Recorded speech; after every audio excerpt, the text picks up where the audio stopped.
A month ago, a Calgary Flames acquisition of Jack Eichel would have smacked of desperation from a GM clinging to his job and an organization trying hard to shake up its core.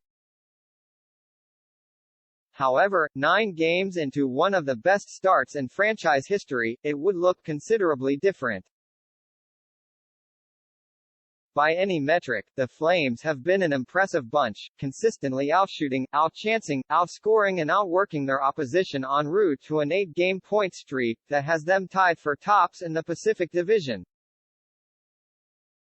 So why meddle now? Well, for starters, suddenly it's a lot easier to buy into the belief that this club is a top center away from being a contender. Coach Daryl Sutter, who covets middlemen above all else, would salivate over the prospect of having Eichel and Elias Lindholm anchoring a top 6 that would suddenly be one of the Loop's most formidable groups. It would be Calgary's answer to Connor McDavid, Leon Draisaitl. But at what cost? That's obviously what this has always boiled down to. Word from ESPN's Emily Kaplan on Tuesday that the Flames and Vegas Golden Knights appear to be the last 2 standing in a deal she reports as being imminent has both cities in a tizzy. She says both clubs are okay with the synthetic disc replacement surgery Eichel desires for his injured neck, which has been at the center of his dispute with the Buffalo Sabres, meaning the earliest he'd be able to return to play would be after the Olympic break. It's quite a sacrifice for a team to make, especially if the deal involves sending a core rostered player to Buffalo. Is it a given that a young player with big upside like Juuso Valimaki or Dylan Dubé would be included in a potential swap? Does it make sense to disrupt the chemistry in a room of lads who have bought into Sutter's recipe for success? Most importantly, how can the Flames palatably find the $9 million in salary they'd need to shed to clear room for Eichel before putting him on LTIR? Would a $6.375 million Sean Monahan really satisfy the bulk of that? If so, this deal would likely be done already. Flames GM Brad Treliving, whose job is now more than secure given their start, downplayed the report, saying it's business as usual at the Dome. Sutter claimed he's never heard the rumors linking Eichel to Calgary, adding, "I think it's a bit of a media thing." Either way, the list of pros and cons is endless. Eichel, when healthy, is a top 10 center in the league, a commodity that's very hard to acquire any way other than through the draft. With apologies to Sean Monahan, Craig Conroy and even Lindholm, who has been superb in his limited time up the middle, he would arguably be the first proven no.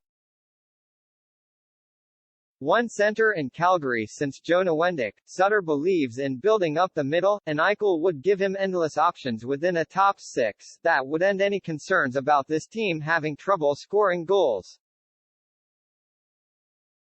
Even if surgery could be scheduled for later this week, he'd still be off skates for 6 weeks, with little chance of returning to play for the following 3 months, minimum. This is a unique chance to acquire an otherwise unattainable asset. The ask from Buffalo has long revolved around prospects, which are something the Flames may decide they're willing to cough up with an eye on challenging now. What if the surgery doesn't work? What if Eichel doesn't respond well to this new approach to a neck injury, which no NHLer has ever tried? While Eichel has 5 years and $50 million left on his deal, the Flames would be making this move with an eye on contending this year, while Johnny Gaudreau is still here. An American player who has a relationship with both Gaudreau and Matthew Tkachuk, perhaps Eichel's arrival would make it easier to sell his fellow Southerners on extending their time in Calgary. What winger wouldn't want to stay on a team that has a 1-2 punch of Eichel, Lindholm up the middle? Adding a $10 million player for the next 5 years would make it awfully tough to pay the likes of Gaudreau this summer, and/or Tkachuk and Mangiapane next summer. Tkachuk will almost certainly sign a one-year, $9 million qualifying offer this summer, and Gaudreau will want similar compensation on a long-term pact. Oh, and if you think the surging Mangiapane will receive anything less than a $3 million raise on his $2.425 million salary through arbitration, you haven't been watching him dominate of late. The excitement of Eichel's addition, and the message that sends, may be a real boost to ticket sales for a team that played in front of 5,000 empty seats Tuesday and 4,000 empty buckets each of its previous two home games. As in, the haul Calgary has to send to Buffalo. What that looks like is obviously what would determine whether any of this makes sense for a team that has long been considered short on top prospects. Jakob Pelletier, 26th overall in 2019, is off to a solid start as a pro with All Stockton, and could easily be included in a deal, as might injured center Connor Zary picked 24th overall in 2020. Chronic goalscorer Matthew Coronato, 13th overall in 2021, had his stock rise even more on the weekend when he roofed a shorty on his first shift at Harvard before finishing the game with another goal and two helpers. Could two of those three be in play? The Flames have just over $1 million in cap space, so will have to send roughly $9 million in salary back. So, who might a Dubé $2.3 million, or a Valimaki $1.55 million be paired with to make the deal possible? While prolific most of his career, Monahan's stock is down considerably following hip surgery that now has him playing in the bottom six. Michael Backlund, $5.35 million, is an important part of Sutter's big shutdown trio, but at age 32 couldn't possibly be part of what the Sabres are looking for.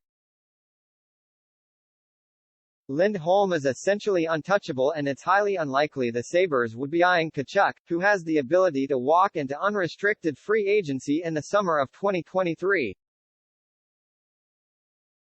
Defensively, the Flames have three anchors they'd be foolish to part with in Noah Hanifin, Rasmus Andersson and Chris Tanev. Any deal would undoubtedly include a future first-round pick, which the Flames have for the next 3 years. As Kaplan said, neither team in the running has met Buffalo's asking price. It's still so hard to fathom how the Flames might be able to do so, given the balancing act that requires significant salary going out while trying not to disrupt the core pieces of a red-hot team. Would Pelletier, Coronato, Monahan and Dubé get it done? Flames fans have spent months toying with possible lures. While quiet the last year, Treliving's reputation as someone willing to take big chances is what makes all of this a possibility. The upside could be massive, but at what cost? After all, that's how a possible deal would ultimately be judged.